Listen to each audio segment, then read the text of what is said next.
The night sky draped itself over the cliffs, a vast, silent canvas of stars. But in nature, silence is a language of its own. And tonight, it whispered of danger. Our Puffin, having just narrowly escaped the fox's last ambush, had made it back to its nest. Inside, tiny beaks opened. A chorus of chirps from chicks still too weak to fend for themselves, waiting for the food their parent had risked everything to bring. But the predator had not given up. From the deep shadows cast by the moonlit rocks, the fox watched. Its amber eyes were fixed, unwavering, on the small burrow that held the Puffin's family. A cold wind, sharp with the scent of salt and stone, brushed against the Puffin's feathers. Its instincts, honed by generations of survival, screamed a warning. Danger was not gone.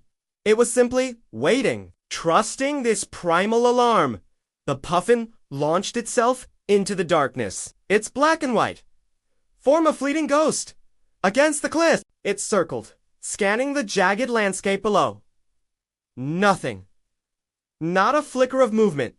Not a single displaced pebble. But the fox was a master of its domain. It stayed low. Its russet fur, a perfect camouflage against the weathered rock, becoming one with the shadows it hunted from. Suddenly a faint rustle, the sound of a claw scraping stone. The fox exploded from its cover, a blur of motion, a flash of teeth. The Puffin twisted in midair, a breathtaking feat of aerial agility. The snapping jaws, missing its tail feathers by a mere inch, a gasp of relief. But the fight was far from over.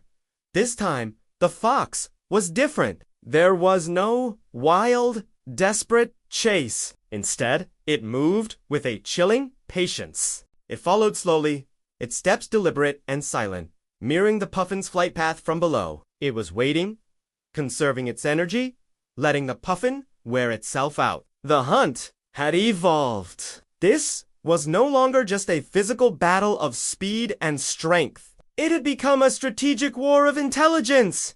A tense chess match played on a vertical board of life and death. Hours crawled by, the moon arced across the sky, its silver light shifting and changing the shadows on the cliff. The Puffin was growing tired. Its wings, which had felt so powerful just hours before, now ached with a deep, burning fatigue. Every beat was an effort.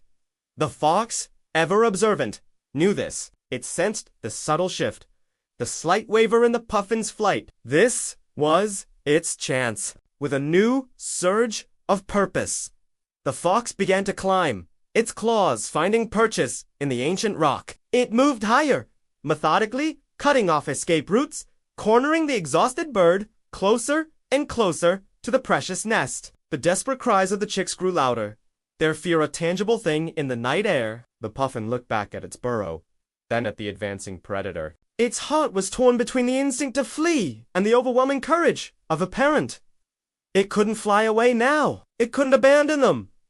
It had to defend its family, even if it meant facing the fox head-on. With a sudden, explosive burst of bravery fueled by love, the Puffin folded its wings and dived. It wasn't retreating, it was attacking. It became a feathered missile, pecking and striking at the fox's face with its sharp, colorful beak. The fox, surprised by the ferocity of this tiny defender, snarled and swiped its powerful claws, missing again and again. The cliffside itself seemed to tremble with the intensity of their struggle as dislodged stones tumbled into the churning sea far below. For a heart-stopping moment, it looked like the fox's superior size and strength would win. It lunged, backing the Puffin into a corner. But the Puffin had one last, desperate plan. With cunning it didn't know it possessed, it began to lead the fox, step by perilous step, closer to the very edge of the cliff. One wrong move, one misplaced paw, and the predator would plummet into the abyss. The fox, intelligent in its own right, hesitated. It saw the trap. It realized the deadly game the little bird was playing.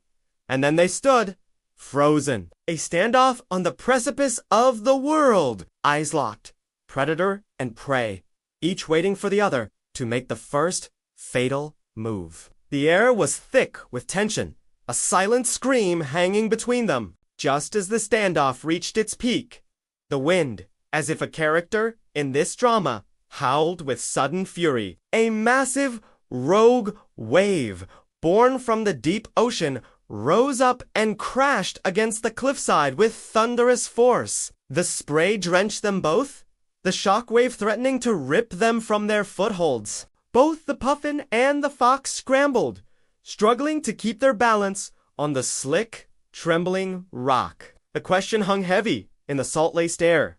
Who would survive the night? To be continued. Thank you so much for joining us on this incredible journey. If you're as captivated as we are and want to find out what happens next, don't forget to hit that subscribe button and turn on notifications. We'll see you in the next chapter.